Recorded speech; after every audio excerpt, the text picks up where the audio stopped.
身材不错。我回来了。冲李默，不是让你去校正吗？你这是去偷偷吃喜了。景大人何必如此？挖苦人呐，都是为了大楚效力。向良将军不必安慰我了，要不你离我远点吧，看你挺难受的。校正队伍距离秦军大营足足有300步的距离，如何能够被天降祥瑞呢？明天就轮到我出去校正了，若是也被秦和月迎头泼一脸咋办？景驹将军，明日开始继续校正，派人登高望远，看看秦军是用的什么武器投射出来的。哈哈，我有办法了，可以不战而屈人之兵。秦将军，楚军使者带着礼物前来求见。这群人被我投傻了，什么礼物啊？给我看看。景将军言，既然秦将军避战不出，做小女儿态，那便穿上这小妾的衣衫，在两军之间跳一支舞吧。景驹，你懂个屁！我与王翦老将军一致认为，要先将你们这帮粉肠活活拖垮。孙贼兵法懂不懂？啊，这个谁？楚国使者，你有什么才艺吗？没有啊。拖下去，送去跟赵高做姐妹。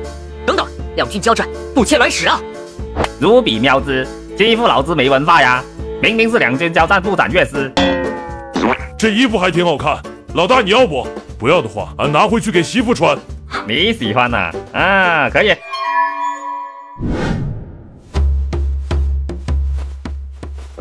不对啊，秦和月年轻气盛，正是好勇斗狠的年纪，被嘲讽为小妾，怎么会不动怒呢？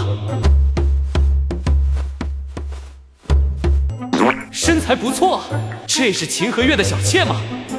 啊，我兄弟想要做太监，想跟赵高做姐妹，我怎么说他都不听劝呐。景驹哥哥，一起来跳舞啊！我去，辣眼睛，辣心肝脾肺肾啊！啾，搞我是吧？让你知道啥叫苦命鸳鸯，董卓系张飞。秦和月当真狗啊，死活不肯出来应战，尽使损招，毫无素质，毫无道德底线，真是气煞我也。秦和月还发明了跳骂，让一众士兵一边蹦跶，一边拍手，一边吐口水，以母为中心，以亲戚为半径，全方位问候18代祖宗，还美名其曰叫孙贼兵法，跟狗打仗简直是折磨啊！3天了哦，怎么楚军还不出来与我们对骂呢？老子的快乐源泉都没了。可能是还没起床。昨天不让你冲人家跳钢管舞，你非不听，现在好了吧？别人恶心的不出来了。啊，冤枉啊！一定是铁杵那混蛋穿搭太离谱，吓到人家了。老大发明的吊带袜挺舒服的呀，透气清爽，毫无压迫感。不行，再不来就无聊死了。好不容易找到一点快乐，刘伟，你去楚军营帐交涉一下，叫他们恢复交战。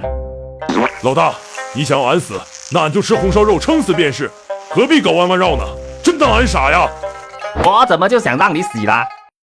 你忘了，3个月前你刚抽了一个楚军使者60个大嘴巴，2个月前你把一个楚军使者扒光了，吊大旗上让人家唱什么征服，1个月前逼着一个楚军使者穿着女装摇花手，现在让俺出使楚军大营，这跟送死有什么区别？这不是无聊吗？